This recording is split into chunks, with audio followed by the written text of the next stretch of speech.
পরোটা তো অনেক ধরনেরই হয়ে থাকে, তবে আজকে আমি আপনাদের সাথে শেয়ার করব চিকেন পরোটার রেসিপি।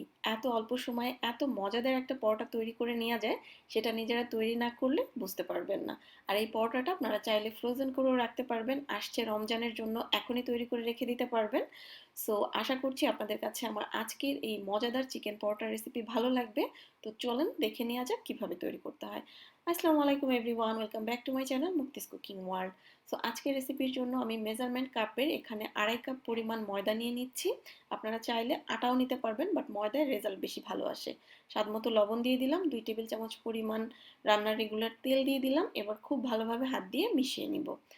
এবার অল্প অল্প করে পানি অ্যাড করে একটা ডো মেখে নিব। আর ডোটা একটু শক্ত হবে, তাই পানিটা একবারে না দিয়ে অল্প অল্প করে দিবেন, এতে করে ডোটা নরম হয়ে যাওয়ার আর কোনো ভয় থাকবে না।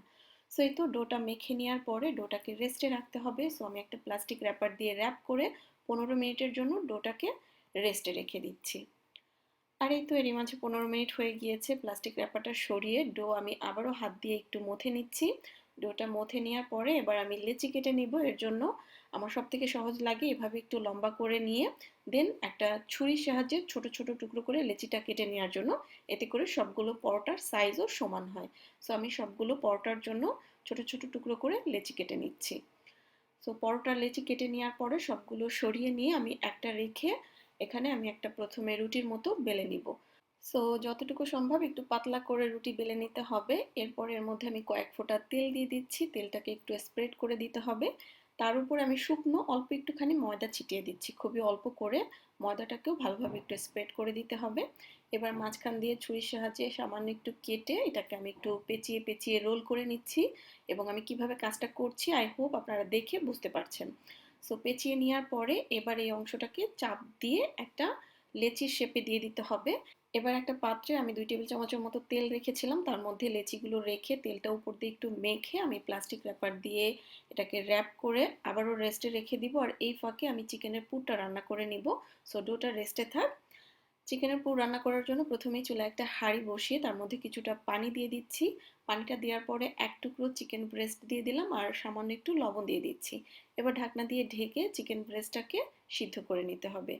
চিকেন সিদ্ধ হয়ে গেলে চুলা থেকে নামিয়ে আমি একটা পাত্রে নিয়ে হালকা হাত দিয়ে ধোয়ার মতো ঠান্ডা হওয়া পর্যন্ত অপেক্ষা করব। এবং ঠান্ডা হয়ে যাওয়ার পরে অফ ক্যামেরায় চিকেনগুলোকে আমি পাতলা পাতলা করে শ্রেডেড করে নিয়েছি। আর এই চিকেনটাই আমরা পরবর্তীতে ব্যবহার করব। চুলায় আবারও হাঁড়ি বসিয়ে 2 টেবিল চামচ পরিমাণ তেল দিয়ে তার মধ্যে 1 কাপ পরিমাণ পেঁয়াজ কুচি দিয়ে পেঁয়াজটাকে হালকা একটু ভেজে নিচ্ছি।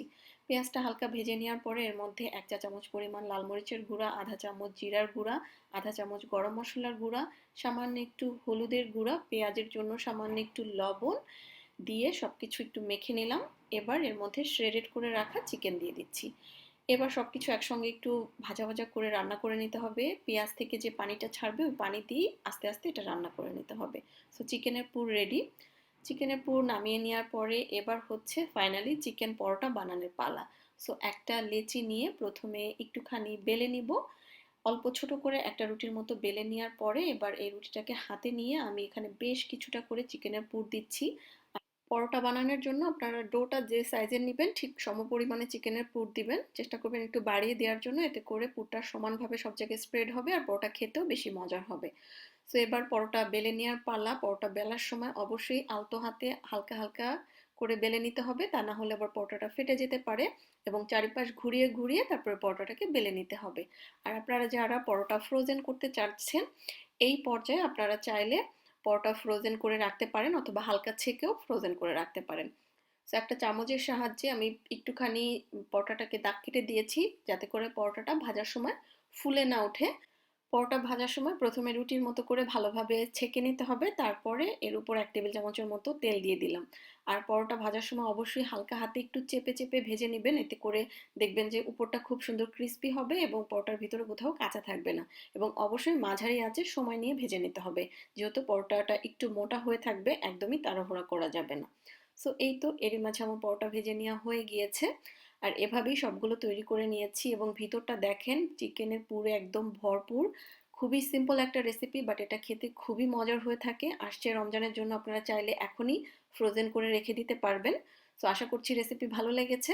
ভালো লাগলে শেয়ার করে দিবেন। আজকে বিদায় নিচ্ছি। আল্লাহ হাফেজ।